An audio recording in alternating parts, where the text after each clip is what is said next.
What has been your most spine-tingling, bone-chilling, I have a bad feeling about this experience? What happened? I do real estate photography. One day I was alone shooting in an empty house, which is quite normal. I had this really uncomfortable feeling that I wasn't alone. I had already checked the whole house before I started taking photos, but I kept getting the feeling that someone else was there. The feeling was so strong that I had goosebumps and felt nauseous.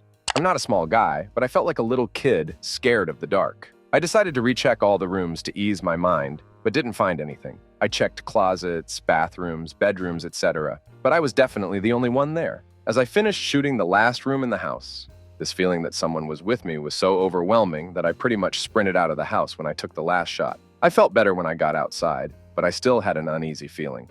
The realtor ended up pulling in the driveway as I was finishing photos of the front of the house and asked if the house cleaner did a good job. I said it looked fine to me, and she went into the house with her husband to prep it for a showing. When I was shooting the backyard, I noticed them both out of the corner of my eye through a back window, but there was a third person with them. I was confused because they came alone without anyone else. Turns out the house cleaner wasn't finished before I pulled up and came in. She saw a large guy with tattoos come into the house and panic, so she jumped into the kitchen pantry and hid. By the time she realized I was the photographer, it was too late for her to come out without it being awkward, so she stayed in the pantry the whole time.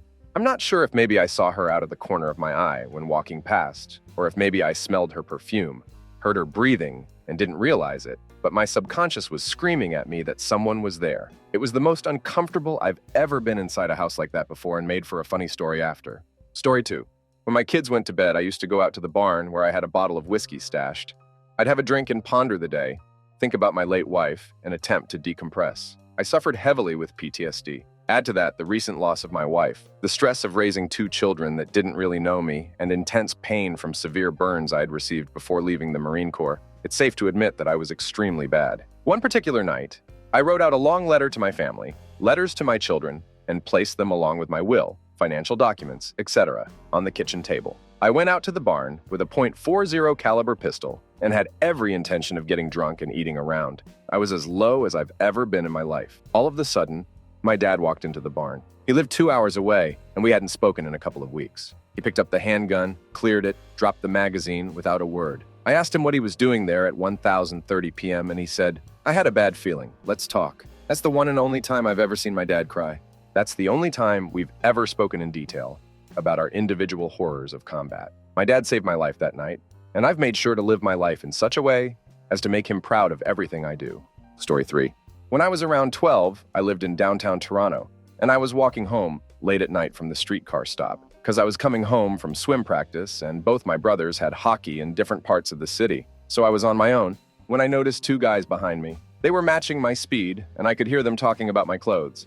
And I was pretty paranoid, so I crossed to the other side of the street, which wasn't very well lit, to see if they actually were following me. They were. My heart just sunk into my stomach. There was a serial abuser running around my neighborhood at the time, whose type was, well, me and women of Eastern European descent.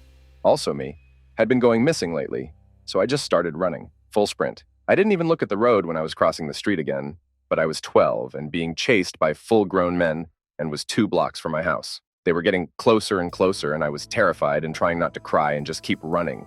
I was at the corner where I'd turn onto my street, and I could feel one of their hands reach out and brush against my shoulder, then again by my hair. He grabbed on and started to pull. Before I could even scream, the guy who grabbed me was full-on tackled by this homeless guy that camped out near the library usually. He sat on the guy who grabbed me and started punching his accomplice. I was scared and confused. I just stood there crying until the homeless guy yelled, "Run, kid, don't stop running!"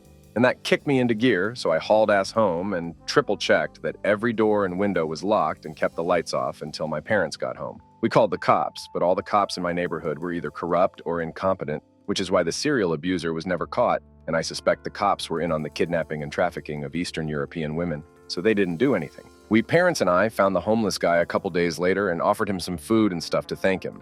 We talked a bit and found out he was discharged from the Canadian Armed Forces and wasn't adjusting well to being back. I saw him around for about a month or so after that and would say hi, maybe give him a juice box or spare change if I had any. But my parents found his family in another city and contacted them. They came and got him. My parents are still in touch with him. It was slow going and there were plenty of setbacks, but he's doing really well now and I'm so happy for him. If it wasn't him, I would have been abused that night, if not worse. I'm so thankful he was there. Also, I wasn't allowed out on my own past 6 p.m. after that, and I always had a ride from swim team. whether it be a relative or friend's parent or family friend. The neighborhood started to get better when I was around 10 and got worse than it had been before when I was around 13 and some gangs had come and were clashing with the already existing organized crime. We have tried to report police officers for misconduct before, but we either never hear anything back or Westcourt for filed the report gets harassed by the cops. It's ridiculously hard to get cops in trouble when they've done something wrong. Story 4. It was about 9 or 10 in the evening, and I was heading home from a really bad date.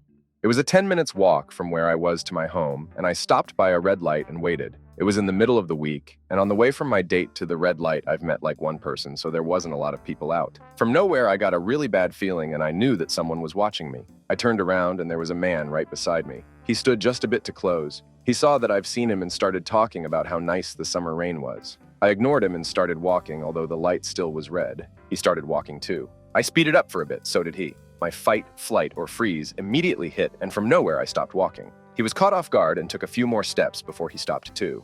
He asked me why I stopped, and I almost yelled at him that I didn't want to speak to him, that his behavior is freaking me out, and told him to keep walking. He started to argue, and I yelled, "Just go!" He started walking slowly. I stood still, watching him as he walked. The feeling in my stomach didn't leave. It actually was getting worse. He stopped by a bus stop, and for a second I breathed out. He was waiting for the bus. Well, just next to the bus stop was an alley, a really dark alley, and behind it a dark parking lot. He stared at me while he stood there. He was waiting for me. I tried to contact a friend, no answer. I hid behind some construction materials, and on the third try I managed to contact a friend. She wasn't home and couldn't help me. She asked if there was anyone else there, and I said no. Eventually there was a man and 2 women walking by. She told me to tell them what's happening.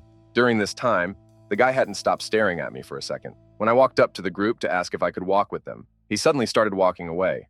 I was right. He was waiting for me. I walked with the group for a bit, but they were turning left at the next red light and I was going the other side. I thanked them for helping me. We walked our separate ways and within seconds, the guy showed up again. I froze completely, and fortunately, the group caught it and ran over to me. The guy saw them, turned around, and walked away. They walked me to my doorstep and I thanked them over and over again. I am 100% sure that he planned on doing something horrible to me. I am forever thankful for these 3 strangers who might have saved my life that night.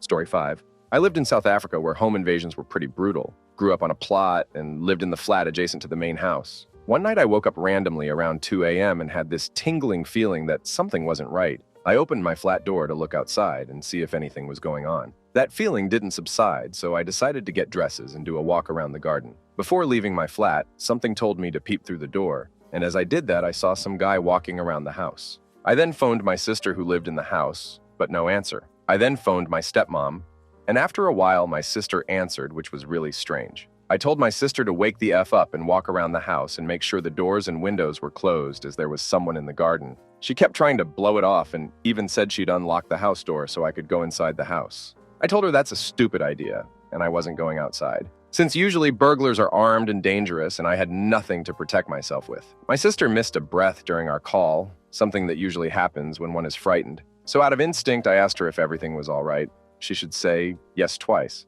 She only said it once. Turns out a group of men had already made it in the house and they had a gun to her, telling her to convince me to leave my flat. A few seconds later, the automatic light outside my flat turned on. I then told my sister it's okay and I was going to sleep. I then phoned the police and neighborhood watch, which took the longest 30 minutes of my life to show up. Once I saw the police lights outside, I had to make a 100M dash to the gate to open it up for them. I then talked them over what happened and that we should investigate the house. I walked around the perimeter with them until we found where the guys had entered. We entered the house, which was totally trashed, until we got to the main room, where there was a blanket over the bed. I then yanked the blanket off, to my find my whole family under there, as they were tied up and frightened shirtless. If it weren't for my instincts, they would not have hesitated to kill me and probably do worse to my family. They already poisoned my dogs. Must have been a guardian angel or something looking over my shoulder that night. Story 6. The time I noticed 3 men in a white truck following me. I thought I was being paranoid at first, until I pulled into a gas station and then out the other side, and they followed me. Even then, I was so used to being told I was overreacting that I didn't call the cops. I just kept driving, in the opposite direction from the town I lived in, until they got caught at a stoplight. I quickly turned into a neighborhood and took a bunch of random turns and drove around some more before heading home. Story 7. I was out walking my dog when I got a funny feeling about my dad. He has heart problems and is prone to heart attacks. I called him a few times and he didn't respond, so I started to run back, and he was slumped in front of the sofa showing all the early signs of a heart attack. I phoned an ambulance and gave him basic treatment, and after the paramedics arrived, They said if I had been any later, he would have died. Story 8. I was walking home in the early hours of the morning. A guy came up to me with a baseball bat and walked alongside me. He started making weird conversation about how weirdos come out at this time of night. He drops a $5 bill on the ground and Loki dares me to pick it up. I sped up and made my way away from him, but the vibe was undeniably creepy. I didn't pick up the money. Story 9. So this was my friend's intuition, not my own, but it for sure saved our lives. About a decade ago, sometime in Jan or Feb, we were standing outside in downtown Chicago smoking a cig. All of a sudden, out of nowhere, she gets this worried look on her face and says, "I don't like this spot. Come over here." It wasn't 3 seconds after we took a few steps, no more than 10 feet, that this giant ice block falls off the building and shatters exactly where we had been standing. It would have crushed and killed me definitely, and her very likely had we not moved. It was so shocking that everyone on the bustling street just stopped and stared at us mouths agape. You could have heard a pin drop after that. It was insane. I never looked at her the same either. She says she doesn't know how, but she had some sixth sense thing going on without a doubt. Story 10. A few years ago, a group of friends and I went out clubbing. We went into this one bar, and the moment I stepped in the door, I felt a sense of dread. Every cell in my body was telling me, "Get out of there." So after about 20 minutes, I convinced my friends that something felt really wrong. So we left and went home. The next day, there was a news story about the club. There had been a shooting on the street in front of it, and the people who had committed the shooting had been inside the club while we were there. Story 11. The day I just knew my good friend had died. I had this horrible sense of dread and overwhelming need to get to him. I was absolutely panicked, like I swear I could hear a clock ticking in my head. I'd been texting with him hours before, and we were supposed to go cut down a Christmas tree. I had to threaten the girl whose house he was at to go back to the house and check on him, or I was going to call the police. She had left him there to go decorate a tree at her mom's. I didn't have a vehicle and had never been to her house, so I couldn't even get to him myself. I was on the phone with her when she found him, absolutely gutted. Story 12. After I graduated high school, I worked at a video rental store in a strip mall of a smallish town. We stayed open late, and after 9 o'clock or so, all of the other businesses in the strip were closed, and the strip mall would be dark, other than my store, which lit up like a beacon. Also, because the store was suffering financially the last 2 hours of the shift, the closer was there alone. I was always afraid someone would try to rob us. I was a 19-year-old girl. It would have been the easiest score ever. But I just went on. Anyways, there are apartments behind the store, so we had regulars who we were pretty familiar with. They'd cut through the parking lot to go to various places in the mall, so it wasn't uncommon for them to wave or come in and say hi or just browse. It was a laid-back place. One night, I was closing the store, and I was alone, of course, closing the tills and cleaning the store. I walk up front, and 2 guys who were regulars are standing on the other side of the locked entrance. They're smiling and waving, mouthing hi and stuff. I wave and keep working. I notice they're not doing anything, just standing there talking right outside the door. It comes time for me to leave. All my work is done. It's probably been about 30 minutes, and I see these guys on camera just hanging out in the parking lot of nothing but closed businesses. It's like 11:30 at night. Everything is closed. I was really familiar with these guys, but I would have had to walk past them to get to my car. I just thought, let's play it safe. I called my boyfriend, now husband, and just told him I had a weird feeling, and could he come to the store so I could get to my car safely. As soon as he pulls up, he gets out and walks up to the store, says hi to the 2 guys and waits for me. The guys turn around and leave to walk to the apartments behind the store. I thought that was weird, but just went home and forgot about it. About a week later, one of the guys was arrested for trying to kidnap a jogger at a park in town. In the bag he had on him at the time was rope, duct tape, and a knife. It was huge news. Oh, and also he was previously arrested for burning down a historical cabin in town, which was years prior. The guy he was with was a registered offender. It's probably been like 15 years since then, and I shudder to think about what would have happened if I didn't have the feeling in the back of my mind that night. Story 13. Managing an overnight shift at a McDonald's. Just me and another guy in the store around 2 a.m. I notice a beat-up Ford Falcon with a mismatching bonnet, hood roll into the car park. One guy hops out and immediately starts casing the place for camera locations and how many people are inside. This immediately raises my suspicions, but I pretend everything's cool and serve him as normal. They must have got spooked because they get in the car and drive off after getting their food. Once they're clear, I called police and told them what's happened along with the number plate and vehicle description. A few HRS later police come in and say they've pulled the Ford over and found a kilo of substances and several semi-auto firearms on board. Later on, they admitted to scouting the place for another couple to rob us later that night. Story 14. It was the day before my wedding, and I went on a walk around my very safe neighborhood. I had my headphones in and the music playing loudly. There were cars parked here and there, up and down the long street. The houses in this neighborhood have relatively large plots of land, so there is some space between the houses. About halfway down the street, I came to a car that had been sat parked for at least the 5 minutes it took for me to get to it. As I passed it, I noticed there were 4, maybe 5 males in their early 20s. I didn't think anything of it. I walked maybe 50 or so more feet and got this awful feeling in my stomach. I turned around to find that they had crept their car up so that they were literally right behind me. I hadn't heard the car because my headphones were in. By absolute sheer luck, I spotted an older man and woman working in their garden about 5 houses down. Big plots of land, so they were a bit away. I booked it to them and asked if I could just wait with them. The older guy went over to the car and asked them what they were doing, and they said they were there to do some yard work for one of the neighbors and pointed to the house they were now parked in front of, not the house that they had been sitting in front of before. The guy told them he didn't believe them and to take a hike or he'd call the police. The guy then told me that the house they had been originally sitting in front of before was of a neighbor who was out of town.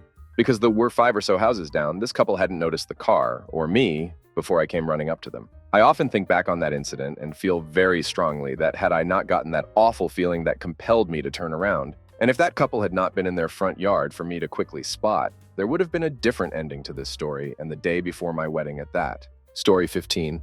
This isn't as NSFW as others, but I think about it a lot. Country lanes in the UK are pretty narrow and have lots of blind bends. I was driving down a lane and there was a cyclist in front of me, in the middle of the road, not wearing a helmet, and heading toward a completely blind bend. I suddenly thought, if a car swings around that bend, they're going to smash into the cyclist and pin him to my car. It was like a Final Destination vision. I couldn't hear or see another car, but I saw this accident so vividly in my mind. I immediately slammed on my brakes, honked my horn, and pulled over. The poor cyclist guy shat himself and stumbled to the hedges. Mere seconds later, some idiotic teenager comes speeding out of the blind corner and missed us by inches. If we were still in the road, this guy would have plowed straight through the cyclist and into my car. I completely freaked out, to the point the cyclist came over to calm me down. I don't remember much, but I know I was saying, "You were dead," over and over again. I'm not a religious person at all, but that's the closest I've come to believing in some kind of divine intervention. Story 16. Not sure if it counts, but I work in a bar in Southern California. And while I was pouring a beer during the day shift, I had this very weird feeling about an earthquake happening. Nothing was shaking or anything. I just got this weird image of everything coming down briefly. 7 hours later, the shift is over and I'm at home on the couch watching TV. Completely forgot about earlier. And wham, massive earthquake hits and knocks a ton of crap down in my apartment. Creepy to me. Story 17. So many. The one that was the most impactful was the time everything in my body was telling me to go see a sick friend. They'd been diagnosed with terminal disease and it wasn't looking great, but last time we spoke, they were getting by. I sat at my desk, gritting my teeth, and then went, damn it, and bolted from work. In a house full of people, I was the only one with them when they passed. Story 18. Okay, I have 2 of these, but the first is why I'll always trust my gut. When I was little, I always used to sleep over at my cousin's house, who had an awesome wooden bunk bed that I would sleep on the bottom bunk. When I was 7, I went over for another sleepover. We ate Chinese food with my aunt and uncle, then me and my cousins stayed up late playing video games before going to bed. When I was little, I used to fall asleep right away and sleep deeply. My family still jokes that not even a car going through the house could wake me up. Anyways, sometime after I've fallen asleep, I wake because I have this ridiculous feeling that I have to roll over. I didn't want to, because I was comfortable in sleeping how I normally do in the middle of the bed with my foot hanging off. I kept arguing with what felt like myself over rolling over until finally I did. But apparently it wasn't enough, because then I had the urge to literally cuddle as tight as I can against the wall. Since I had already rolled over, I figured why not. As I'm trying to press myself as hard as possible against the wall, the bunk bed collapses and a broken metal bar goes straight through the bed where I had been sleeping. I was stuck, somehow unharmed, in that little space against the wall until my uncle could cut me out. My cousin had fallen from the top bunk when it collapsed, but was also unharmed. Next happened when I was 16 in the summer. I grew up in a super small town and used to walk or bike everywhere with my dog, and I was usually alone. I had the day off from work, so I took a book and walked with my lab 4 miles to one of my favorite lakes, and laid down at the beach to read a book and tan while my dog played in the water. After a few hours of being there, I noticed a rowdy group of guys, one who looked a bit familiar. It was a weekday, so there was only me, my dog, and a fisherman at the landing with these guys. I tried to ignore them, but noticed they kept looking over at me, whispering to each other. Then my dog, who usually will stay in the water the full time I'm there, came over and laid in between me and this group. I got a bad feeling from them and decided to cut my day short and go home. I grabbed my stuff and started to walk out of there like nothing happened, and this group starts to follow me. Not only do I have a bad feeling, but I can tell my dog is freaked out because she keeps looking behind me and growling. This group is getting louder behind me and somehow keeping up with me, which is a feat because I'm a fast walker. So I know they're doing this on purpose. I'm trying to think of a way out of this situation, knowing in the middle of the week I won't get much help from neighbors and no one's really around. So then I start to think on the one kid that looked familiar, and it suddenly hits me. I know him. So I suddenly spin around and address him by name and tell him I used to change his diapers, which causes his friends to burst out laughing. I allow them close enough to walk with me to try and take control of the situation and ask him about his family and brother. They ask me what I'm doing that day, and I still feel super creeped out, and my dog still won't come near us, so I lie and say my brother is just up the road, and I'm going to meet him. And I throw in that I'll hang back and let them walk ahead because my dog is clearly uncomfortable, which I lie again and tell them she was abused by a man and hates men. They say they are going back to the beach and turn around and leave. 1 year later, I hear about a robbery the next town over. This kid and his friends broke into his 75-year-old grandpa's house, robbed him, and beat him the crap. The kid I knew was only 17. The friends he was with ranged from 19, 23. I don't know if they were planning on doing anything to me that day, but I will always trust my gut and have since. Story 19. I live in Leh, and downtown Leh isn't exactly the best place at night. I was going to a dispensary late at night in 2015 in an area of downtown that's not heavily lit and very empty. No cars, no people, just a few rundown buildings on Main Street. It was late, around 11 p.m., and the dispensary was just closing up. I came out by myself and started walking to my car. I was maybe 200 feet from my car and saw these guys across the street in a huddle. As I started walking closer to my car, I had this feeling they clearly weren't up to any good. So I started walking a little faster to my car, and one of the dudes screams over, "Why you walking so fast, man?" And they started to walk towards me.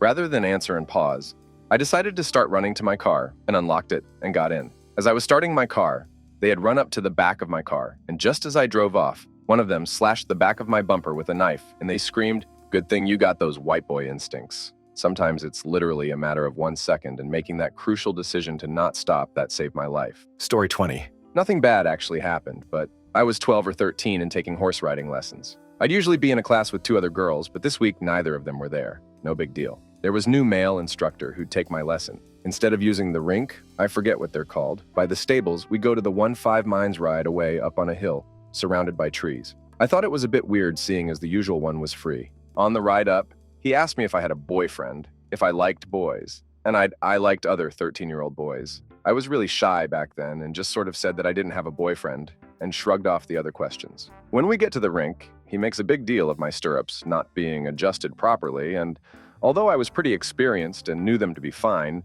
he kept readjusting them for me, touching my thighs a bit too much while explaining the position they need to be in. Now, normally that's nothing sinister in horse riding, but I just had a bad feeling and must have been looking uncomfortable and too quiet because he said, "You can tell me anything. Anything that happens up here will be our secret." Then he asks me about boys again. Fine, and I'm ready to start the lesson. I'm going to sound deluded here, but at that very moment, the horse I was on, normally a stubborn old bugger who barely wanted to move, stomped his foot, took off, and started walking around the rink, behaving like an angel for the entire lesson. And on the walk back down to the stables, he kept stopping whenever the instructor got too close and gave little warning, "Air bites," when he did. I didn't say anything, but the instructor was gone the next week. Story 21. My sister and I were house sitting for our grandparents. I woke up and she was gone, and I just somehow knew. I just had that bad feeling. So I texted her until she finally answered. My older cousin had convinced her to go riding in the mountains with him with alcohol. He got drunk, got her tipsy. I had woke up and texted her in the middle of getting assaulted. Our parents didn't even know she was gone. He was only letting her text back, so I wouldn't think anything was amiss. But we were able to talk vaguely enough for me to help by pretending to be sick. If I had woken up a little later, I wouldn't have a sister anymore. If I just hadn't gone to sleep and left her alone, she wouldn't have gone through that. She's in therapy, and I still have trouble sleeping and waking up. I have terrible anxiety anytime we're apart. Trust your gut, guys. Story 22. I was always uncomfortable around a mutual friend at university. Nothing specific, but whenever he was around, the hairs stood up on the back of my neck. He was friendly enough, but always felt off. When there was only a seat left next to him at lunch, I would go eat by myself. He gave me a hug once, and it was like touching a dead spider. I felt disgusting afterwards. He ended up being suspended from campus due to assault allegations. Story 23.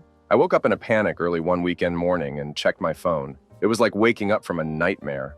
I felt les and tingles, and my heart was racing. Woke up from dead sleep to fight or flight mode, except I hadn't been dreaming. Found a suspiciously sentimental text from my best friend sent some hours earlier, in the wee hours of the morning. Raced to his house, walked into his unlocked front door calling his name. He had attempted the worst. Thank God he was still alive, but I was able to intervene enough that he didn't succeed in another attempt. He's doing amazing today, just finished his master's and is now in medical school. Story 24.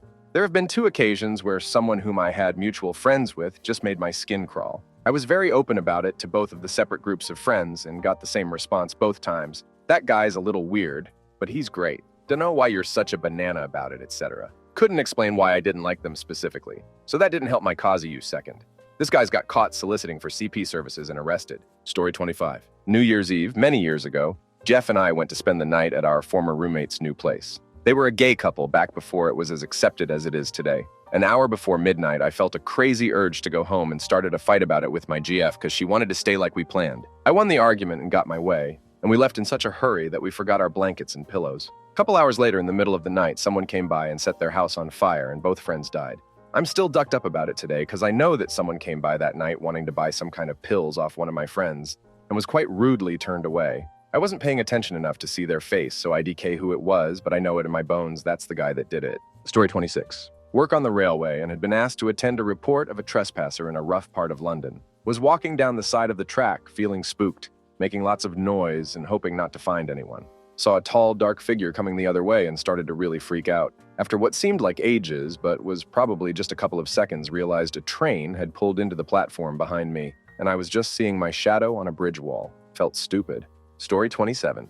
Was about 15, took my youngest sister on a quad bike ride through some bush tracks in a shack community. We get to the bottom of a large, steep hill on the outskirts, where I felt I had to stop for some unbeknownst reason.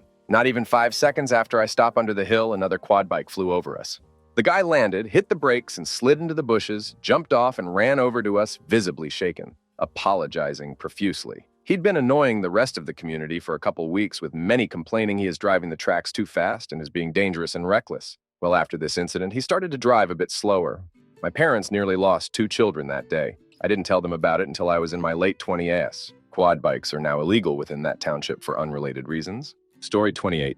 I was boarding my plane flight after vacation. It was early in the morning, and the second I stepped foot on the plane, I froze, and the absolute worst feeling overcame me. I was with my boyfriend, and we both had to get back for work, so I made myself stay on the plane. A half hour late, the plane suddenly dipped. Then the pilot got on the intercom, voice shaking, telling us that there was a national emergency and we would have to land at the closest airport immediately. That was 9/11. Took me 4 days of hitchhiking and bus travel to get home. I did not fully understand what was happening until I got to work right off the Greyhound and the TV was on. I thought the entire country was under attack. Story 29. When I was 11, I stayed at my father's over the weekend. Late Saturday night, when I had gone to bed already, my father comes home from a meeting and tells his wife that someone died in a car fire in the town we lived in. I heard this, and at first didn't think too much about it, but I could not sleep at all that night. I had this awful gut feeling, and I was terrified through the night that this person who died was my mom. Why my thoughts went straight to her, I don't know. So come Sunday, I was waiting for my mom to pick me up, but she never came. Instead, my father got a call saying he needed to bring me home, so he did. I felt the whole way that something was awfully wrong, and when we got to my mom's house, my aunt, father's sister, wanted to talk to him. This was red flags all over the place, BC. They cut all ties years ago. She just told me to go inside. When I got inside the door, I immediately felt that something was really wrong. It was like the air was thick and filled with pain.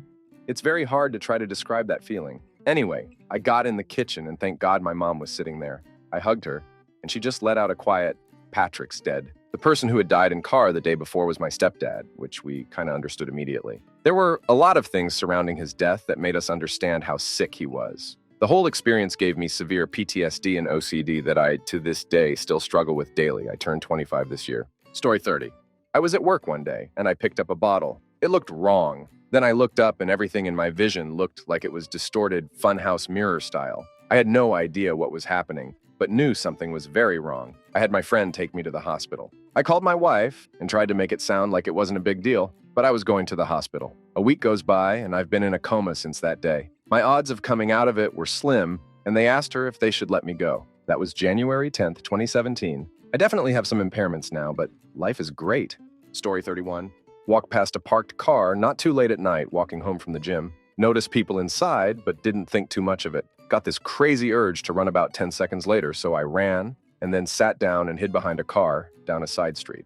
The car screeched out of the car park. Down the street, down my side street, and then these guys started yelling, telling me to come out and that they're going to kill me. They slowly drove past me with their high beams on, and then kept going a bit further before they sped off. I have no idea what I saw or what was going on in that car, but the whole thing freaks me out to this day. Story 32.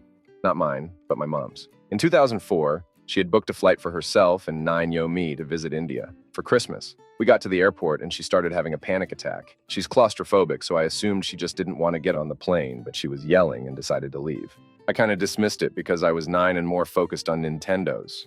But I asked her about it a few years later, and she said she just had this evil feeling about going. Turns out we would have been caught in the tsunami. Story 33. When I lived in the Falkland Islands, my family and I would often take trips to a pretty remote area island where we were the only ones there. The island was pretty dangerous in itself, with its dead-drop cliffs and roaming sea life, seals, penguins, etc. Our bedrooms were all in the attic space. One night I had a really bad feeling. I couldn't sleep, and so I went downstairs. There was a whole ass elephant seal pushed against the front door.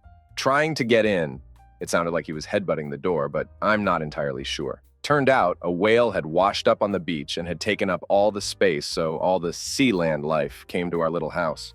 I was so scared that thing was massive. Story 34. I was working remotely in the outback and had an incredibly vivid dream about my nano, who had died several years ago, holding a dog leash from our deceased dog. I asked him what he was doing, and he said he was waiting for my nana. Woke up incredibly freaked out and very distressed. After I calmed down and woke up, I went about my day and got a phone call at around 3 p.m. from my mother letting me know that my nana had passed away. Story 35. Me and my friends were waiting for a bus when a group of guys came along. One asked us for $1, which we gave him, and then they just stayed to chat. They were perfectly nice, but all three of us had a really bad feeling. They asked us if we wanted to come to a party with them. We said, "Oh no, thanks. Gotta get home." 1 week later, one of the guys was on the front page of the newspaper. He had just been released from prison for killing someone and had done it again that night. Story 36. This is long, but it's very fitting, and I still have nightmares about this. Even after 3 or 4 years, I was exploring an abandoned building with 2 friends when I was 15 or 16. It's a building we went to quite frequently, so we knew most of the layout pretty well and had a good mental map of the main building and the smaller building. One floor we never were yet to explore was the basement. We knew that a fire had started in the basement maybe a year before, and that it was probably decently dangerous to be in there. However, this time I finally remembered my dad's tactical flashlight, one truly bright idiot, and decided that it was time. We got into the building and made our way to the main stairwell to the basement, and about halfway down I got goosebumps all over my body. My hands were shaking and I felt like I couldn't breathe. I knew in my bones that if we took even one more step, something devastating would happen. I just didn't know what. I told my friends exactly what I felt, and we trusted my gut and started to leave. The only thing is, there was no direct exit from where we were. We had to go up floors and then back down just to go back up again. Stuff like that. My bad feeling didn't fade much, and while we were making our way, I started hearing footsteps from the floor above us, which we just came from, and some banging noises. I very nearly shat my pants then and there, but one of my friends calmed me down and helped us navigate extremely quickly through the more dangerous corridors, and we hightailed it out of there. I saw a person in one of the windows watching us. Looked like a guy who had found the many cons of substances use, and clearly wasn't happy about being disturbed. I had a different friend visit about 6 months later, said that the building reeked of waste and that it was definitely being lived in, but refused to say anything else about it. Now, we just pretend none of it ever happened. Now, all we worry about is that we have no idea if we were all exposed to asbestos since the building was old and was in the middle of construction when it caught on fire. Story 37. A few years ago, I was coming back on the Lear from NYC late at night. I got to my station and was waiting for my dad to pick me up. As I was waiting, this man came up to me. White male, well-manicured, well-dressed, early to mid-40s. He starts trying to shake my hand and starts talking to me. I can't remember exactly what he said. I was kind of in shock from the approach, but the conversation was going in the way of asking for a favor. Within the next 30 seconds or so, my dad pulls up and the guy stops mid-sentence and just walks away. I get in the car and my dad and I talk about it, and my dad goes, "Yeah, he was probably trying to lure you someplace away from the front of the station. He either was going to beat you and take your money or do things to you, or bring you to a group of friends and then you'd be hosed. Life lesson learned and banked. Fast forward to just about a month ago. I'm filling up at a gas station, grocery trip with the wife. I was filling for a while when all of a sudden I hear, 'Hey, buddy.' Being from NYC area, I just tend to ignore everyone, but I had a feeling it was directed towards me. The guy says, 'Hey, buddy,' again. It sounded closer, so I finally look up to acknowledge the guy, and it brought me right back to the train station. This guy talking to me was a white male, well-manicured, well-dressed, and early mid-40s. Looks like he belongs to the same club as the first guy. The hairs stood right up on the back of my neck, and I basically shouted, didn't mean to, more of just a raised voice, at the guy, 'Yeah, sorry, can't help ya.' I'm in a hurry. Then he tries to say how he can do me a favor if I help him out. Nope, 3,000. I repeated myself as I wrapped up everything. And he got the idea and left pretty quick. To play devil's advocate, they could have been two dudes in need of help. I'll never know, and I'm pretty okay with that.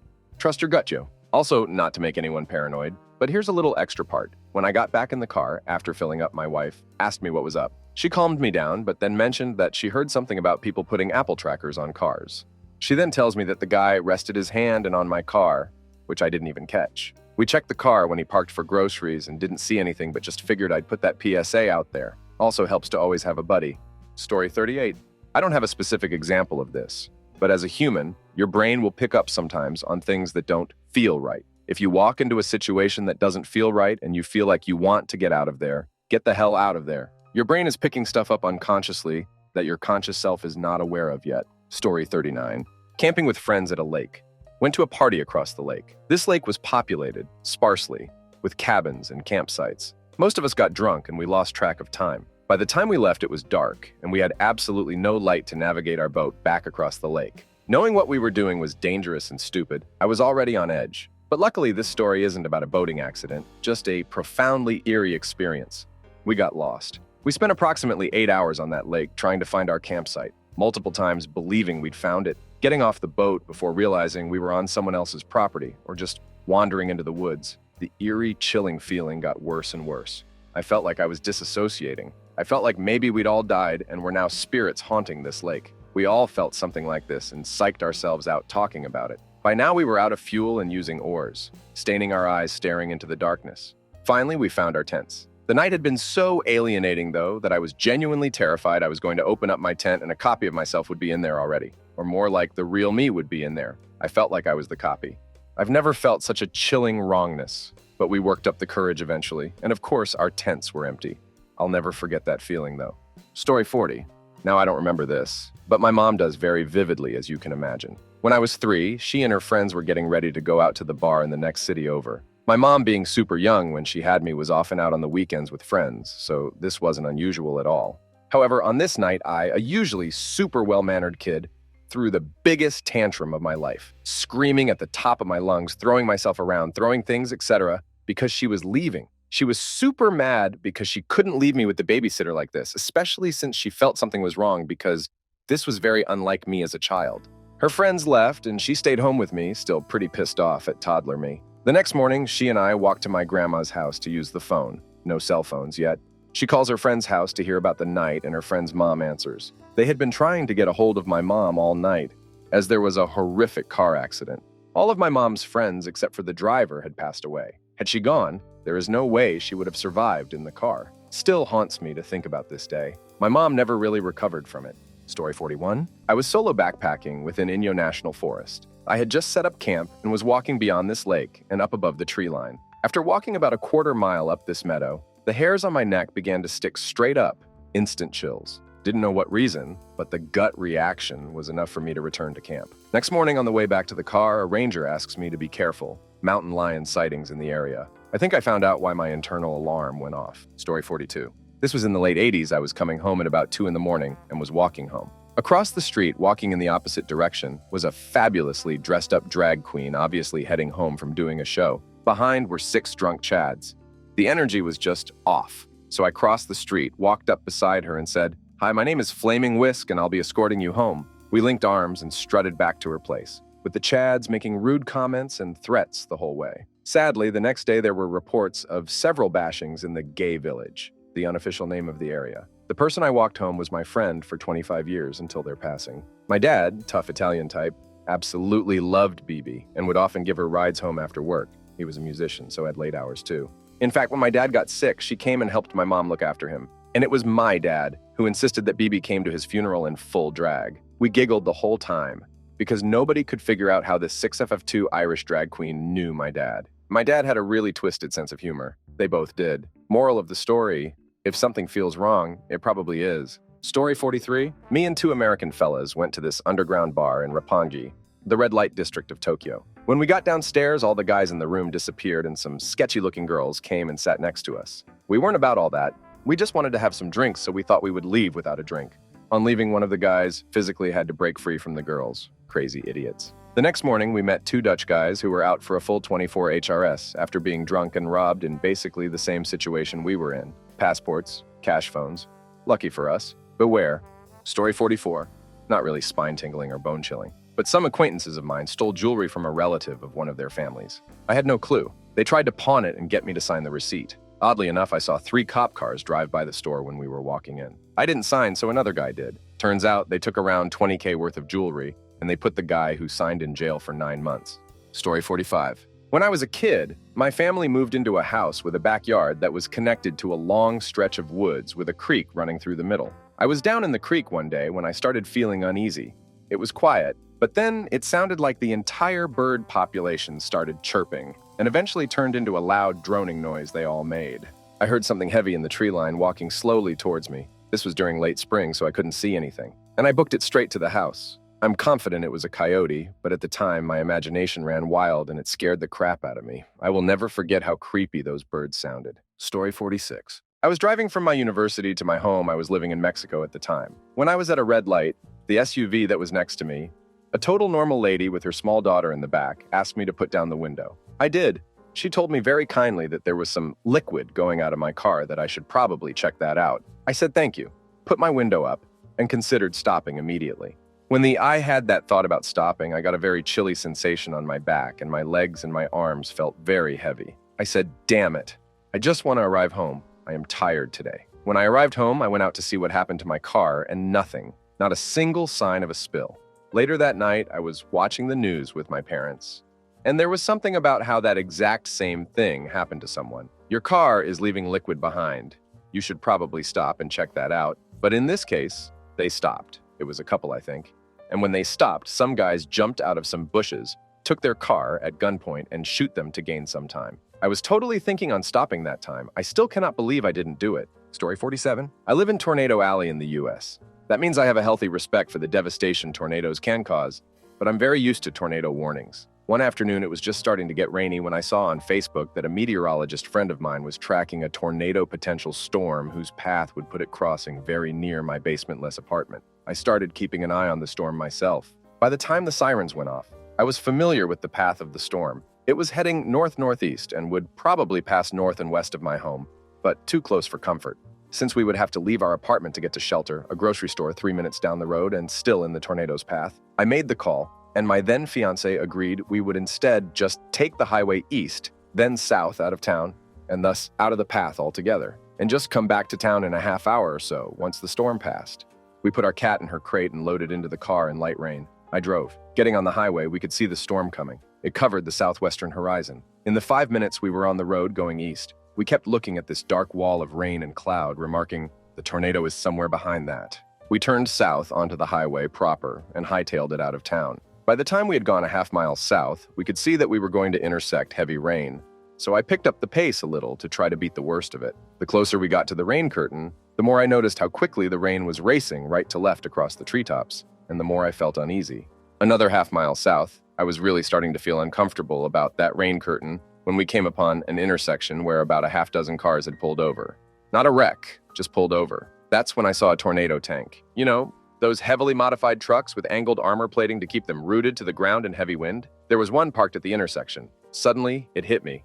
We are in the wrong place. My heart dropped. Adrenaline flooded my stomach. I whipped the car around in the intersection. I floored that family hatchback northbound on the highway like I was trying to make pole position in the Don't Die in a Tornado the week before your wedding 500. The rain picked up. Just before visibility got poor, my fiancé snapped a picture of the sharp wall of rain crossing the road behind us. Daylight on the left, dark gray on the right. As the rain overtook us, we had NPR playing. Their programming was replaced with a repeating message that went something like, "This is a tornado emergency. A confirmed, large, and very dangerous tornado is headed toward town name. Seek shelter immediately. Do not leave your shelter. This is a tornado emergency." For the next few minutes, I didn't think about much other than getting as far north as I could and not getting in a wreck. It wasn't until we made it to a business, ran inside, and hunkered in their storeroom that we really parsed what had just happened. As we had left our apartment, the tornado changed path abruptly. Instead of heading mostly north on the west side of town, it veered almost due east. When we went southeast out of town, we headed straight the duck into its path. When we got home after the storm and checked the weather stations, we learned the tornado was an F4 with a mile-wide footprint. At which point, my stomach re-dropped as I made another realization. When we were leaving the apartment and noted that the tornado was somewhere behind that huge wall of rain, the tornado asterisk was the whole wall of rain asterisk. The entire time we were on the highway, we were looking a life-threatening tornado square in the face and kept driving toward it. I did some recon the next day. The point where we turned around, the intersection with the tornado tank, was about 100 feet from the northern edge of a mile-wide swath of splintered trees. I don't mean leaves torn off or a branch here and there. I mean oaks with 5-foot-wide trunks snapped, uprooted, and strewn across farmland. If we had stopped at that intersection, we would have gotten pummeled by debris. If we had continued south, we would have intersected the eye. What a stupid ducking mistake. Don't try to avoid tornadoes. Don't try to outrun tornadoes. Seek shelter. Story 48. In my early 20s, I woke up one day with a feeling of absolute dread I could not explain. Called my mom to come over and then called my boyfriend to come drive back home. He was on his way to work. I lost my ability to speak during that second phone call, and the whole right side of my face started tingling. I thought I was having a stroke in my early 20s, and I was going to die. Turns out that was to be my first ever migraine with aura, with aphasia. When the headache started, an hour later, I wanted to die. Story 49? This isn't my story. It's a story my ex told me from when she was in her 20s. 1990s. This is in the UK. She was on a train heading home from work. It was a local service, so stopped at a lot of smaller stations with a stop approx every 10-15 mins. So she was sitting there, reading a book to pass the time. The train stopped at a small station, and she glanced up as new passengers got on. This guy got on, and the minute she saw him, her stomach dropped. She said he was the most ordinary-looking man in the world. A slightly overweight white man of average height in his late 40s/early 50s, but there was an air of absolute danger about him. She says she remembers pleading in her mind that he wouldn't sit close to her, but yep, he sat in the seat next to her. It was absolutely insane. He was totally nondescript, and yet her brain was screaming run at her. Anyway, the train carries on, and 2 or 3 stops down the line, 2 younger lads get on. They sit in the seats immediately opposite and facing my ex and this guy. Straight away, they started chatting my ex up, which she just ignored. They got more and more loud and aggressive about it. My ex was getting more and more uncomfortable and was considering moving, but it would mean having to squeeze past the middle-aged guy, which she was scared to do. So these 2 young lads carry on, and then my ex hears this exasperated little sigh from the man next to her. Then he spoke. "You too," he says, addressing the 2 young lads. "Shut up." They immediately turn their abuse on him. He just stares at them. They get quieter and quieter, and one of them says, "What you looking at anyway?" To which the older guy just says, "You." My ex says when he said that, her blood ran cold. This totally ordinary-looking man was incredibly intimidating, but she had no idea why. He didn't shout, swear, threaten, or act violently in any way. The 2 young lads went absolutely silent, and she knew they had picked up on this guy too. There was 2 of them. They weren't small boys, but they had been intimidated into silence by this older guy. They got off at the next stop. My ex says she turned to this guy and thanked him for stepping in. Bad mistake. She says he turned to look at her and she felt like nothing more than prey. He looked her up and down and she realized she was being considered. Wait up! She was absolutely terrified. But whatever she was being appraised for, she failed his test. He just went back to staring forward, didn't say a word to her. A few stops later, she got off. She was absolutely convinced the guy would follow her. She had a 20-minute walk home from the station and said it was the longest walk she'd ever taken. But she got safe home. Never saw the guy again. Story 50. I was walking home from my bus stop one day, listening to music on my headphones, off in my own little world. The battery died halfway home, and suddenly, I heard a guy walking behind me, talking about how he can never get women to talk to him. I sneaked a peek over my shoulder, and he was not only alone, he had also got off the same bus, and was twice my size. So he had been following me for about 3 or 4 blocks, apparently trying to get my attention. There was no one else around. So, I kept my headphones on, despite lack of music, and just started walking faster. Then he started singing "Speak to the Girl." You got to speak to the girl, over and over again, getting louder and louder the further ahead of him I was. I wasn't sure what to do. If I went home, he would know where I lived. So, I turned a corner towards where there would be more people around, with him still following me, and ducked into a pub. When this creep followed me into the pub, I ran up to the bartender and begged him to pretend we were friends and keep me company until the creepy guy left. The bartender came around the bar and gave me a big hug and made a fuss over me until the creep went away and I stopped being quite so shaken up. Not all heroes wear capes. Story 51. I was working as an interpreter for a researcher in one of the most active volcanoes in the world. At around 16 o'clock, I have a really bad feeling. I felt so restless. At that time, I was around 5 kilometers from the peak, and I stayed in the last village before the mountain. Everyone in that village were already evacuated. There were only journalists, photographers, camera person for TV stations, and some locals. They all told me to chill. I remember when I decided to leave the area, They were still smoking and drinking coffee, and some were eating instant ramen. It was so quiet and calm, but I felt so restless. I left the village at around 16:15. Just a few minutes after 17 o'clock, the mountain erupted, sending lava and pyroclastic flow sweeping the whole village. All of the guys were killed instantly. It still gives me chill until now. Story 52. I was in my backyard when I heard the oddest noise. It made every single hair on my body rise and every ounce of my being said, "Go inside." I booked it inside. In less than 30 seconds, 1 minute later, a massive swarm of bees descended upon my house. Apparently, a hive at one of my neighbor's house decided to rehome themselves. They were hitting the walls/roof/windows, you name it, as they eventually made their way over my home and continued on their way. I'm ungodly allergic to bees. Like, I get stung and I get an EPI pen and a ride to the hospital to ensure I don't die. If I hadn't have booked it inside and was outside when that swarm descended, I would have been stung and died, no question about it. Story 53. Riding my motorbike in the Himalayas, blind corner up ahead, sudden overwhelming sense that I had to get from the middle to the edge side of the road. Massive truck that was going way too fast came about 6 inches from taking me out. Totally would have pancakes me. Further around the bend, my riding buddy had stopped and was looking back with sheer terror on his face. Story 54. When I was in university, I once went to a local pool to go swimming.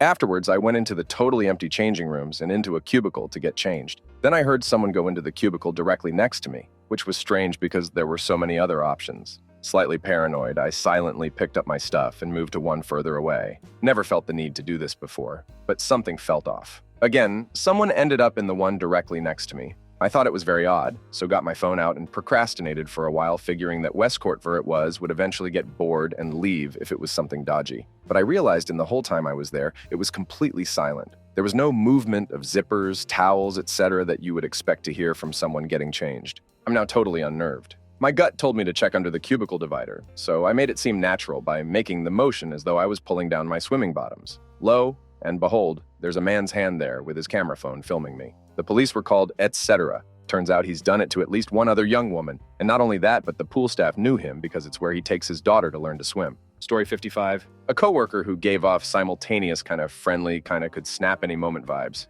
Kept my distance, although he kept trying to be friendly and hang out with the rest of us. The guy was just off. A few years later, he met a girl on public transportation, talked her into going back to his place, smoked with her, and had sex. She woke up at some point and began screaming that he abused her. Story 56. I was working on a turtle conservation project in Cyprus several years back. It's a remote beach, out of the way, in the middle of the night. We've got a nest that's hatching, and all the hatchlings are collected into a bucket. They're kept in the center for a year, then released with a much higher chance of survival. Anyway, I've got the full bucket of turtle hatchlings, and they need to get back to the center. It's a 20 minutes walk in the pitch black along the beach. There's some other nests looking promising, so the other volunteers stick around as I head off. About halfway along the beach, my head torch dims massively. The batteries are nearly dead. Well, suddenly, this beach is much spookier than it was before. Then I hear a noise in the dunes.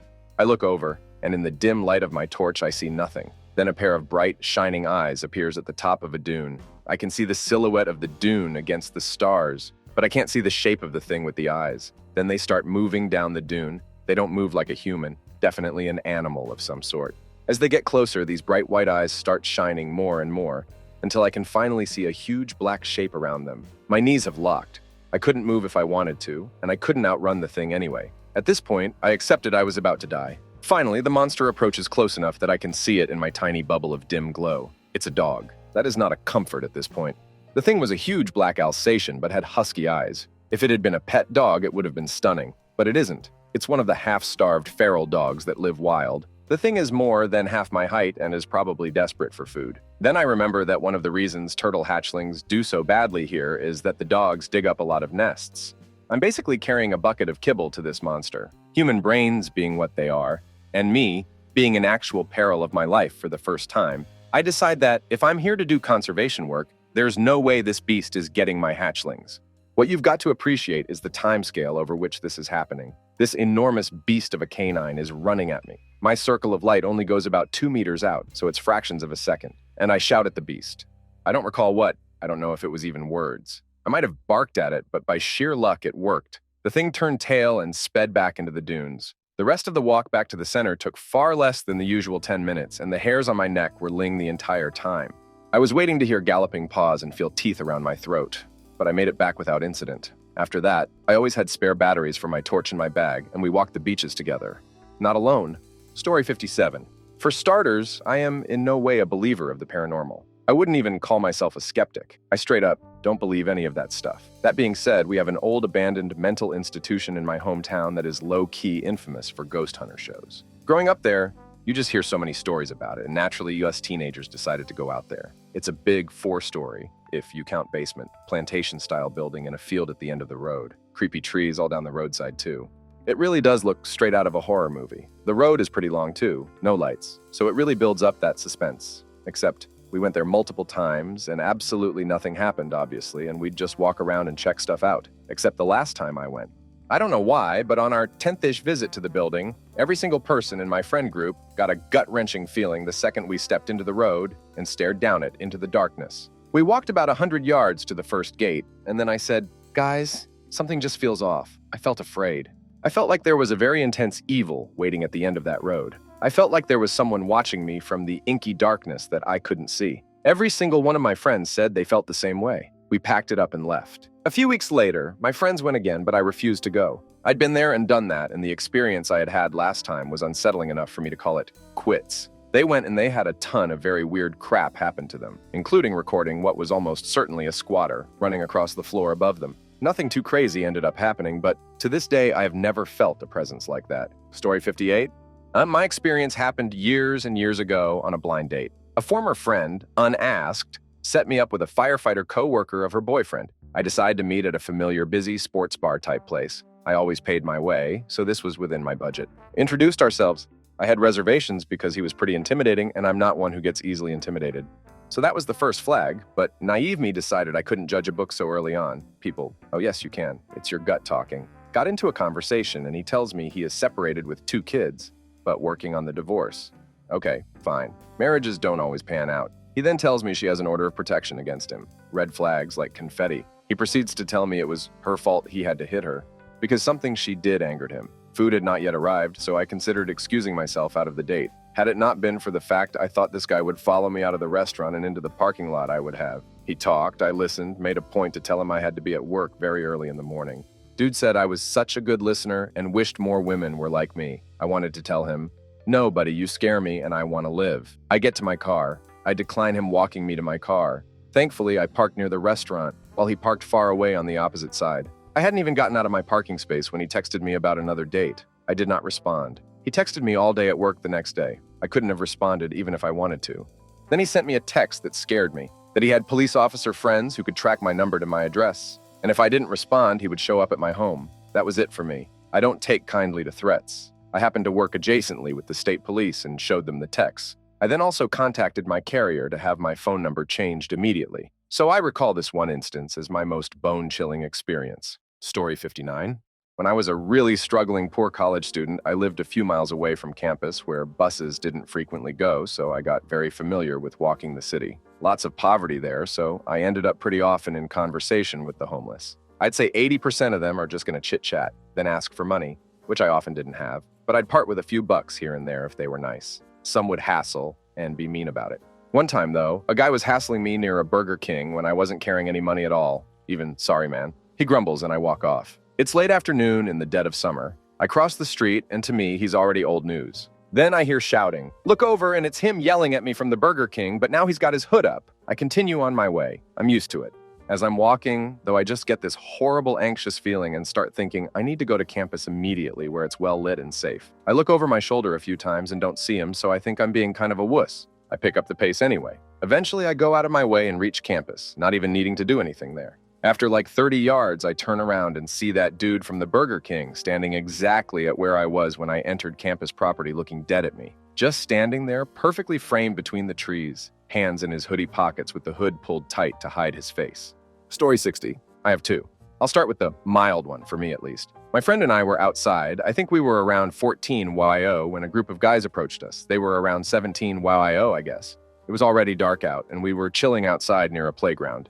I had this gut feeling that we needed to get out of there. Unfortunately, my friend didn't listen. She was the type of girl that loves attention and seeks the thrill. I wasn't, but by the time I realized she wasn't coming with me, the guys already surrounded us. That's when I ran like crazy, dropped my bag and removed my boots, with heels, while I was running so I was faster. My friend ran with me, thankfully. I lived nearby, and my dad drove to that place. We found my bag and boots, but my phone and wallet were gone. My dad drove around the neighborhood and we found the guys. My dad flipped out and demanded my stuff back. He called the cops and they came. I don't really remember what happened next. Didn't get my phone and wallet back though. I'm glad nothing really bad happened, but I was scared and everything felt off. I'm sure we would have been assaulted if we didn't run for it.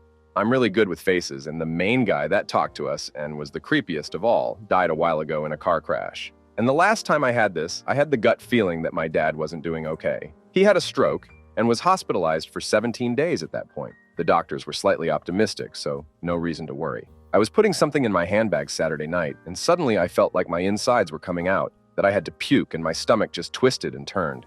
I told my mom I had a bad feeling about my dad. They were divorced. Dad remarried. A few minutes after that, my stepmother called to tell me we have to go to my dad because it's not going well with him, and they think we need to say goodbye. I arrived half an hour later, and my dad was happy, singing. He lost the ability to speak. We were helping him to learn how to speak again, but he could mumble a bit. Told us he loved us. Again, he mumbled. Hugged us, etc. We left the hospital confused. Next morning, he passed away. They say it's a common thing for patients to flare up and act like they're doing fine because they feel it coming that this is it and they want one moment of happiness before they go, that they want to show us that it's okay. It makes saying goodbye harder, but I'm glad I had him as my dad. Only wished I had him in my life longer than 25 years. It's almost 2 years later and I still miss him. Story 61. I was supposed to meet up with a friend at a convention. He was going to get there early as was I, so we agreed to meet up with the others after we had a wander around and a catch-up. I'd known him for a few years. He was always a gentleman. Waited with me for late-night buses so I'd be safe. I'd been to his house, etc. Well, it ended up that when we met up, he was being very flirty, very possessive, and got annoyed when I said I couldn't wait to meet up with the whole gang. He tried insisting this was a date. And when he tried to playfully bully me into admitting it was, I told him to back off, that I never gave any indication that this was a date, and that I was sorry if he had assumed that. He tried pulling the nice guy's crap, bringing up all the times he kept me safe when out late, that he was a solid guy, so why wouldn't I give him a chance?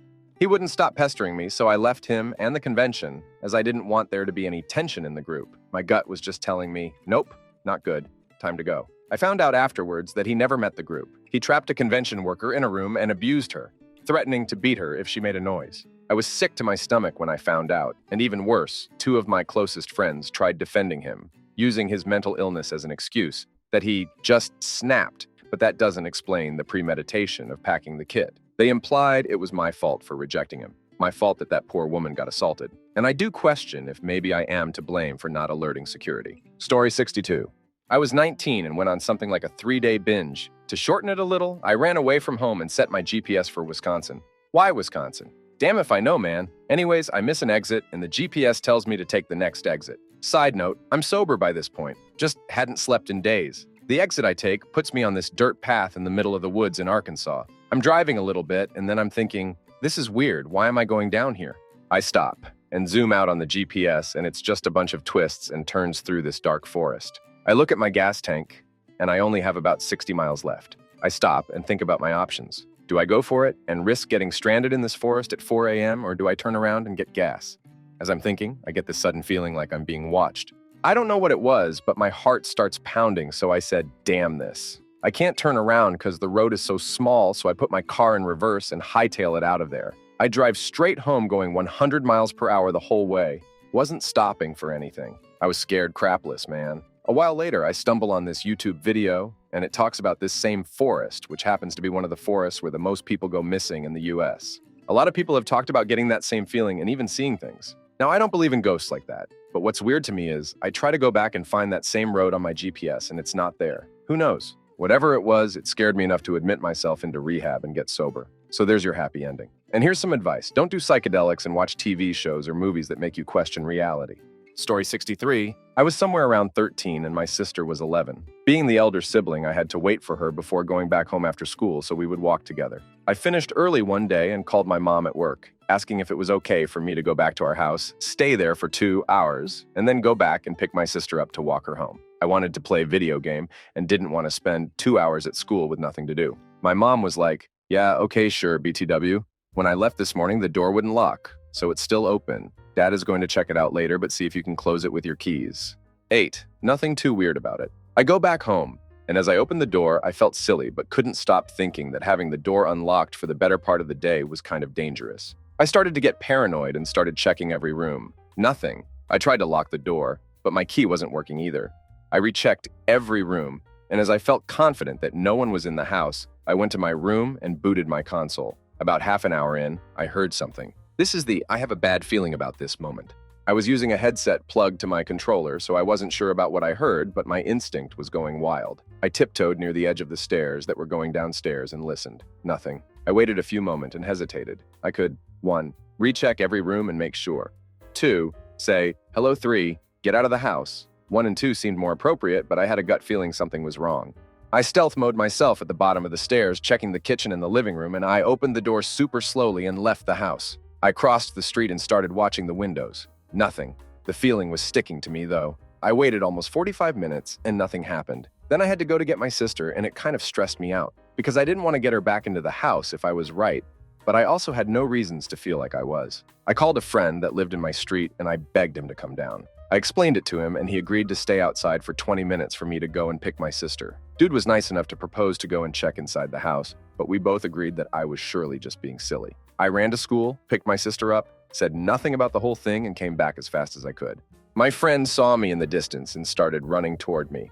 He told me he saw a man going out of the house with a box and put it in one of the cars parked near my house. As he was explaining that to me, a man I'd never seen came out of the door of my house with the living room TV in his arms. My friend told us it wasn't the same guy he had seen before. We called the cops. We watched as the two men started putting stuffs into their car until the cops arrived. A cop car brought us to the precinct, and another one arrived near our house. Turned out, the guy had carefully taken all of the items they wanted from our house, stacked them at the door for the 45 minutes. I was looking at the house from the outside and started putting the stuff in the car a little while after I left without realizing someone was in the house when they arrived. The cops called my parents, and they explained that they had arrested the guys and that all our belongings were accounted for. Another thing the two guys actually did was putting something inside our door lock so it would be unlocked for the day. Anyway, it was one of the scariest crap to ever happen to me, even though I never saw them inside the house while I was there. I spent 45 minutes without any proof whatsoever that anything was really wrong,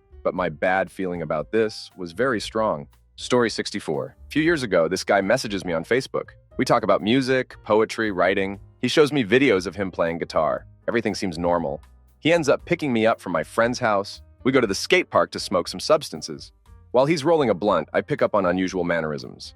Excessive movement, excessive talking, and fast, overly excited, borderline, aggressively excited, tweaky mannerisms. I'm mildly uncomfortable. He brings up a past of snorting Adderall. I brush it off. Blunt's rolled.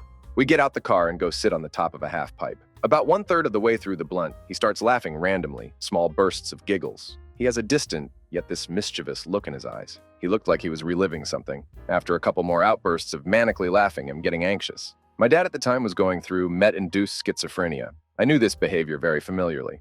I finally get the courage to ask him what's so funny. He starts bringing up his dad and how his dad pisses him off. He asked if I had ever been to jail before. I had once, for possession of WD. He talked about how stupid that is. He proceeds to tell me he went to jail last for shoving his elderly father into the shower after an argument. Instant discomfort, the way he bragged about it. Hurting his elderly dad, beating him in the bathroom, and pushing him into the shower. There's minor conversation and very minimum coming from me. At this point, we are about halfway through the blunt. There's brief silence before he brings up his ex-girlfriend.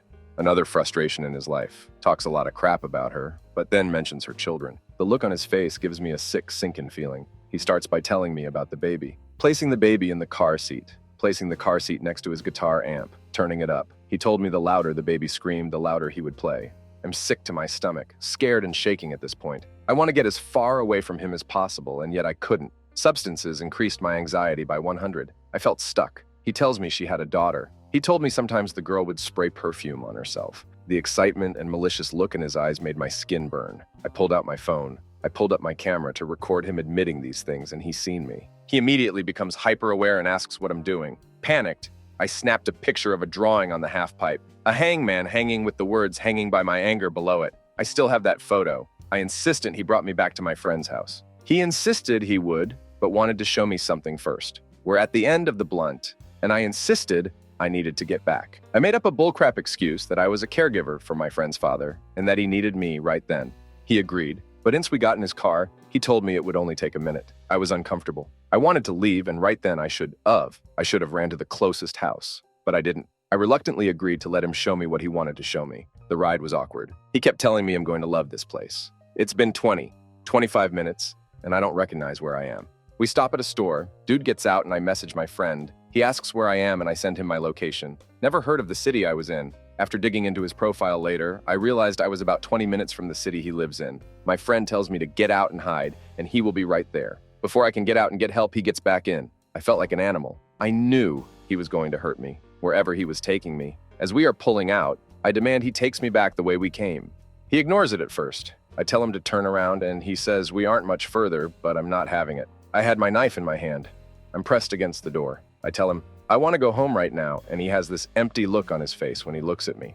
In that moment, I envisioned him smashing my face into the dash, rendering me unconscious. Before I can pull out my knife and scream at him again, he ends up turning around very suddenly. The ride back was silent. I didn't bother with a goodbye when I got out. My friend had to help me work through that for quite some time. Don't meet with internet strangers, at least not alone, especially with them being your only means of transportation. Story 65. One evening, probably 6 p.m., so not quite dark, I was walking my dog around some woods near my house, and I took one step and it felt like my body just hit a wall. It's hard to describe the feeling, just dread and fear. My dog is a German Shep, and I was concealed carrying a handgun, coyotes, but I just wanted to get out of there as fast as possible. I've been in situations with sketchy people at night, but I've never felt the instant sense of leave now any other time.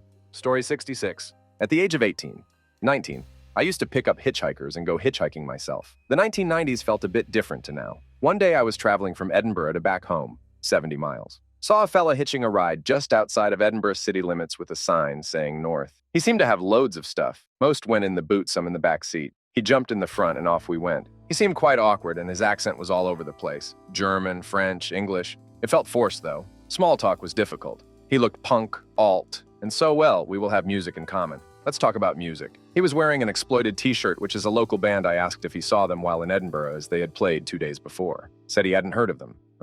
Okay. The more we talked, the more uneasy I felt, and the more he seemed to relax. He had a bunch of piercings, which he started talking about and said he had done these himself. They looked it.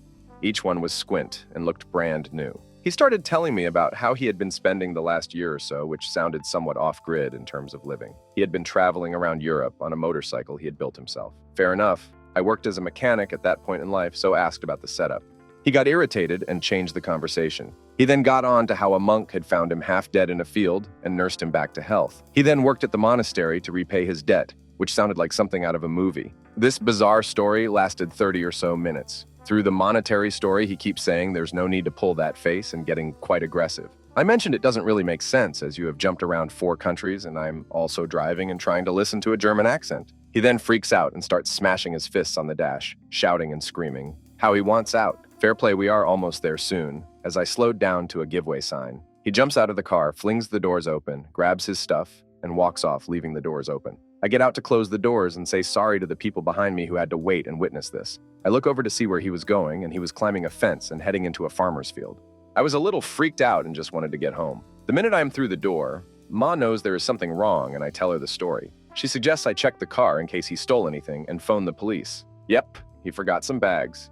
Great phone, the police left details, etc. Forgot about it for a couple of days or so, then wake up to my car window smashed and the bag's gone. Heart-sinking moment. Okay, phone the police again. This time they turn up and take a statement. I dropped him about 12 miles from where my parents lived, so wrote it off as a coincidence. 6 months later, I see a Crime Watch, British TV show episode, where they have "You Seen This Person" section. Guess who it was looking like a suit, wanted across Europe for very bad things, entered the UK under false documents, thought to have changed his appearance, etc., and attacked people in a car after they picked him up hitchhiking. Second heart-sinking moment. Apparently the punk rock look was a disguise. He was, in fact, German.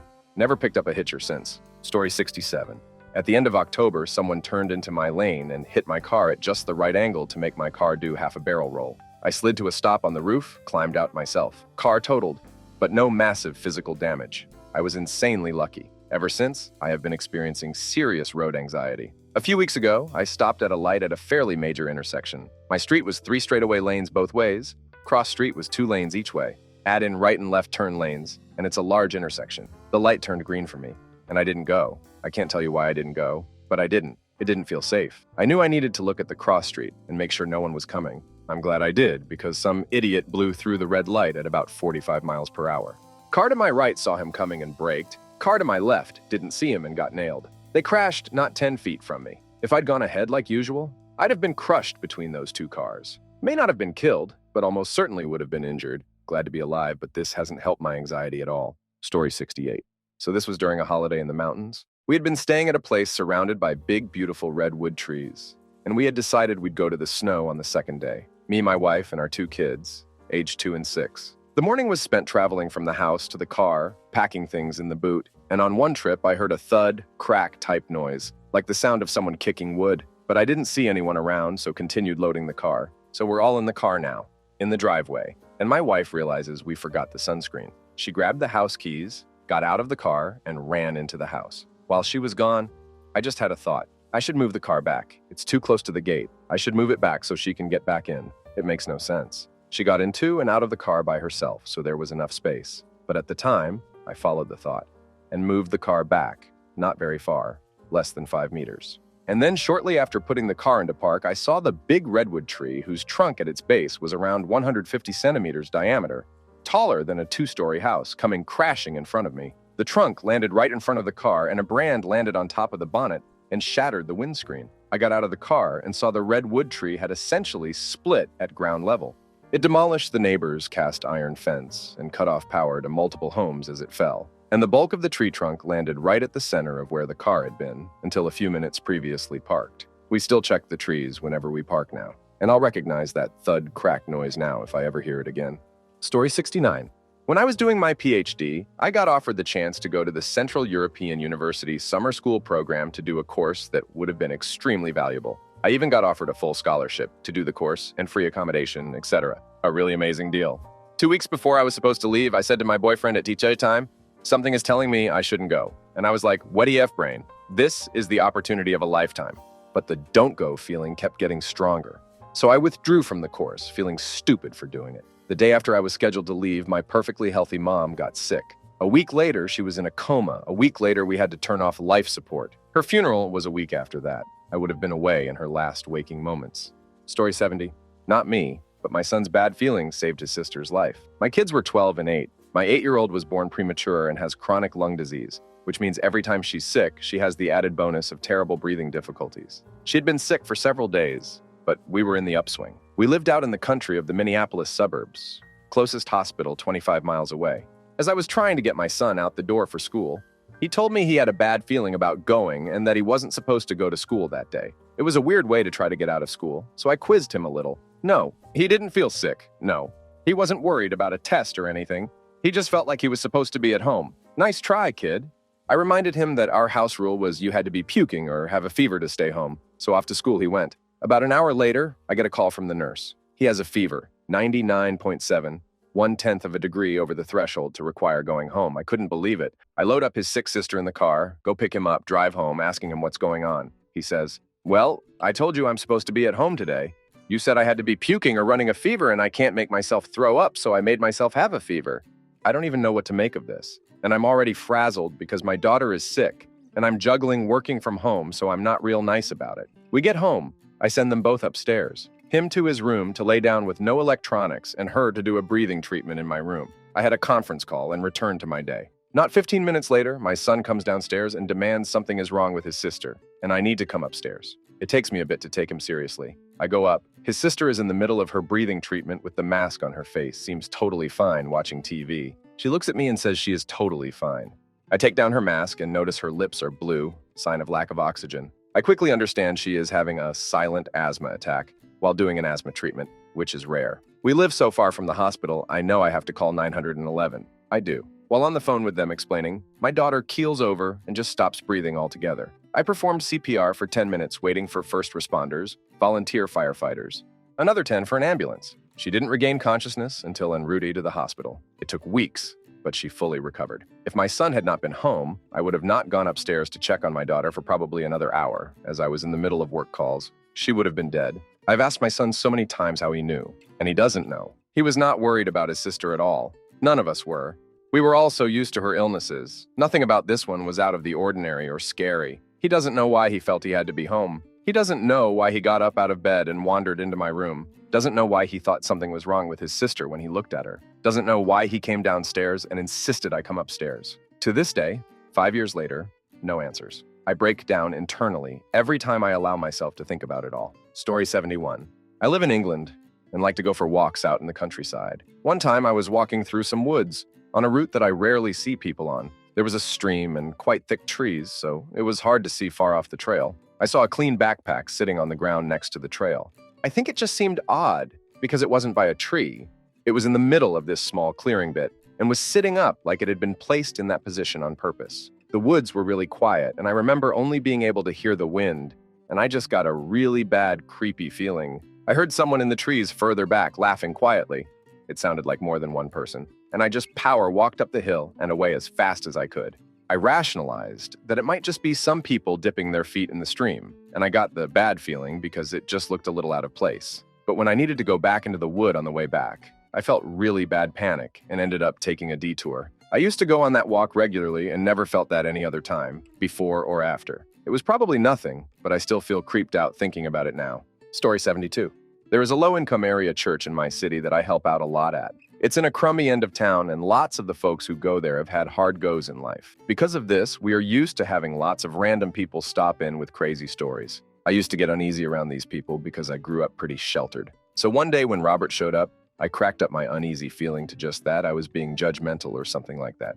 The pastor met with him as he does with most new folks who come to this church, H. And Robert said he spent time in jail, which isn't a strange thing at our church. He led the pastor to believe it was just theft or just a minor assault and that he wanted to straighten his life up. Robert attended our church for a few months and attended regularly and wanted more leadership positions. Looking back, I see some other signals. One time I was preaching and he tried chiming in with a verse that he thought was helpful or something. Again, I brushed this off too because there is often lots of involvement from the crowd at this church. And then one day the church secretary just had a bad feeling about Robert and looked him up online. He is a convicted and moved from his old city after he finished his sentence. We let all of the families know that Robert was convicted for offenses. We found out that he had been trying give gifts to some of the kids at the church, called grooming. Done so, a predator develops the trust and a debt of the recipient. Nothing happened. He at no point ever had any alone time with any kids and never had a leadership role. The pastor and I set up a meeting where we told him we didn't think he was being honest. I used to work as legal aid in the prisons, so I was well acquainted with everything that would be required of someone convicted of the offense in Canada. When I asked him about his programming while incarcerated, he told a great story about something absolutely impossible. I was so happy to tell him that I worked as legal aid for prisoners at the exact prison he was at, and that we both knew he was lying. Our policy is that anybody who threatens the safety of the church has the opportunity to make their case to the board of the church. We scheduled a time for that meeting that same week, and he never showed up.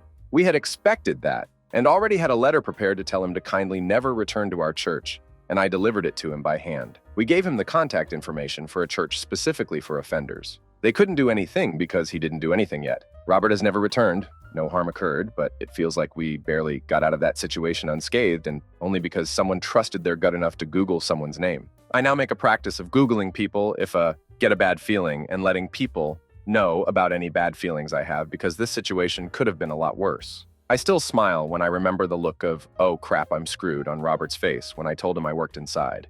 Story 73.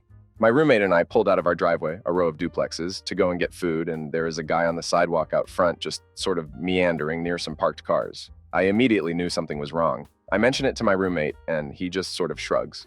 By the time we get to the stoplight, 30 seconds away, he looks at me again and goes, "You okay? We can go back if you want." I said, "Yes, please." We go back and he's still there, roommate said. Maybe he was casing cars for valuables or something, but we pull up, and I get out and say, "Can I help you with something?" And he just points to the car he is standing next to. Turns out this guy is mentally disabled, but there is an older woman in the car passed out. It's the heat of summer and like 90+ degrees outside. My friend and I immediately call 911, and he goes to the car to try to get her to sit up since her breathing was ragged and she was hunched over. The guy had been trying to get his mom on the phone because he didn't know what to do. He just knew something was wrong with the lady.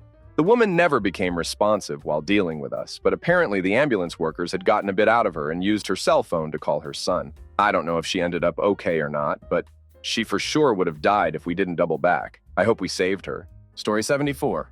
We were visiting the hometown of my roommates, which I was very unfamiliar with. They were directing me around town, just having a look around when the hair on the back of my neck was just bam, and I got the chills. I looked over and my roommates were exchanging knowing looks. They told me we had just passed a park that was infamous because a bunch of murders had taken place there in the 1950s.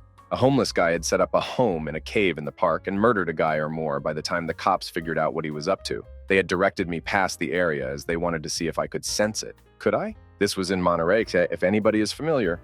I don't know of the actual incident, but that place felt evil like I have not experienced before or since. Story 75. Over 10 years ago, we were visiting a hot spring in northern Alaska. There's a well-known one called Chena, and there was supposed to be one called Circle Hot Spring, somewhere a little more remote. We must have taken a wrong turn somewhere because we got very lost. We drove down a crushed granite road over 10 miles. We saw one other car with 2 popped tires, which made us nervous. We kept going thinking we should be coming to it soon. We saw a small sign for a motel and gas station, so we pulled in.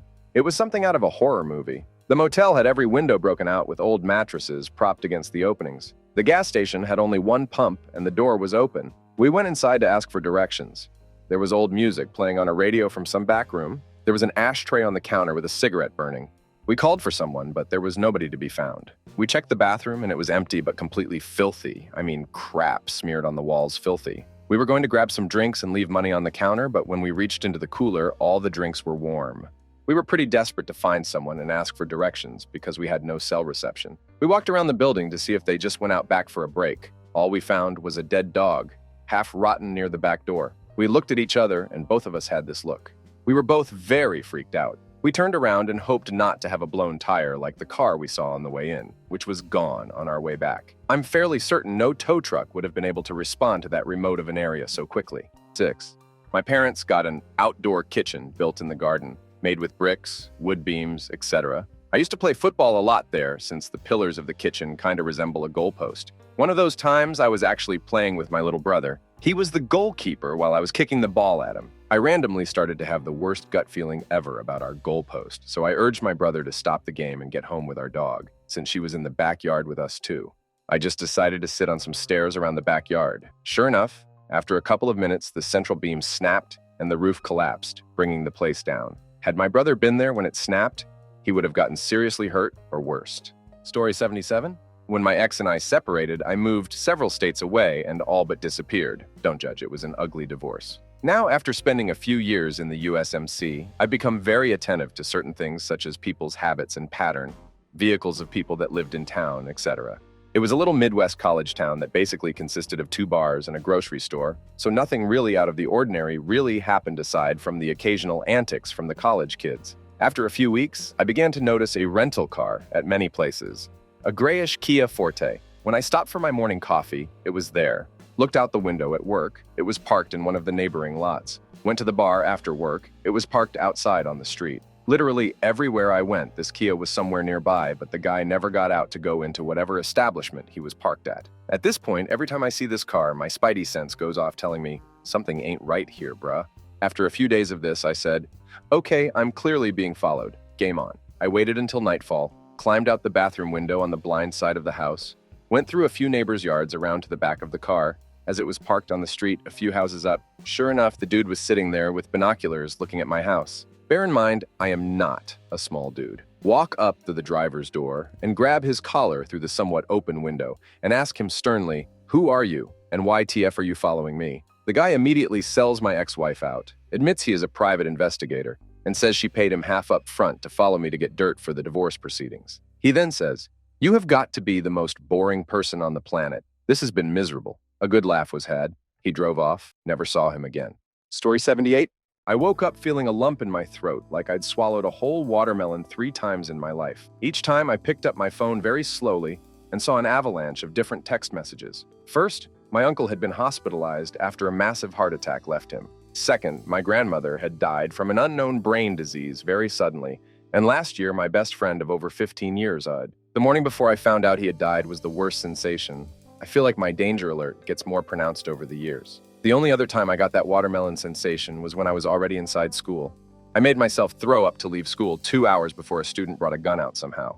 He was caught, taken in before anything happened, but I will never stop thinking about what could have happened if I didn't leave and he wasn't caught. We were in the same afternoon classes. This all would have been within the month before Virginia Tech, a short time before school shootings became vastly more normalized by frequency. Story 79. This is the most nothing story, actually.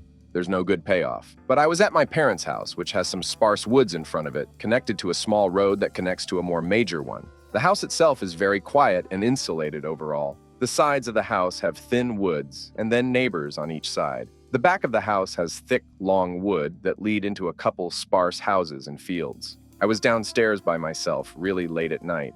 Out of nowhere, I suddenly got this panicked feeling, really scared, and my hair was standing straight up. There was a window to the right that was right about eye level outside with a bush in front of it. The curtains in front of it were wide open. It's a safe area. It would take a lot of pitch dark walking to get to our house, and I knew I was being absurd.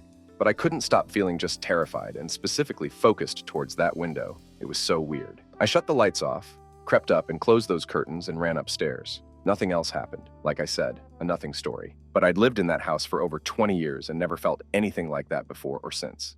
Story 80. Back when I was 21, 22, I was watching my aunt's dogs and house way out in the boonies for a couple weeks.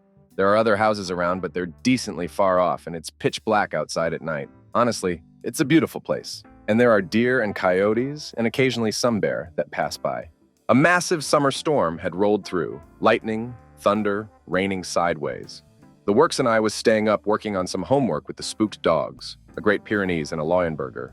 By the time it's 1 or so, I get the dogs ready for bed and head down to my room, the basement. And I kind of have this feeling of being watched through the cracked bedroom window. The dogs had been barking on and off, pretty usual, like I said, wildlife. And I hadn't been thinking much of it, but I can't shake this feeling that there's something out there. The dogs are still barking, and through the sound of rain outside, I hear a faint growling and maybe some breathing. I grab my Glock, with a pretty bright light on it, and shine it out the window, but I don't see anything. I figure it's been a long day alone, and my mind is playing tricks on me. At this point, it's probably 2 a.m., and I'm getting settled into bed. I'm just about to turn off the lamp, and I hear that noise again, and the dogs upstairs start freaking out. I grab the gun and go to the big glass door to see what's outside, and I see a pair of eyes shining back at me from the darkness. My first thought is Coyote, but the eyes come closer to the door, and it's this poor, waterlogged mutt, shivering and completely soaked. Picture the dog from Lady and the Tramp spitting image. I open the door and start saying, "Here, buddy, come inside," and eventually get him to come out of the rain. I check his collar, and his name is Buddy with a couple of numbers. Perfect. I pat Buddy dry and go upstairs to calm the dogs and get some food and water for him. Once he's settled, give the first one a call. No answer. I try the second one. No answer again. I shoot a text out to both. At the time, my mom worked at a company that could find people using their phone number. So I have her check where Buddy lives and find out he'd come 9 miles, as the crow flies, through the raging tempest to wind up at my door. Some real homeward-bound energy. I call them a few more times, and finally around 3:30, I get a call back asking where I am so they can get their dog. 15 minutes later, a truck rolls up the drive and I give him Buddy, and the dude thanks me. Apparently, they had left him in his doghouse in the yard during the storm. He'd gotten spooked and jumped the fence. They didn't even notice he was gone till I called and woke them up. I told the guy he should bring the dog in next time this happens, 'cause trauma, and he said he'd think about it. Jumps in his truck and drove away. I hate to think how far Buddy must have gone and how many houses he had gone past without anybody noticing him. By the time they got him, he had calmed down a lot, but he was still a bit spooked.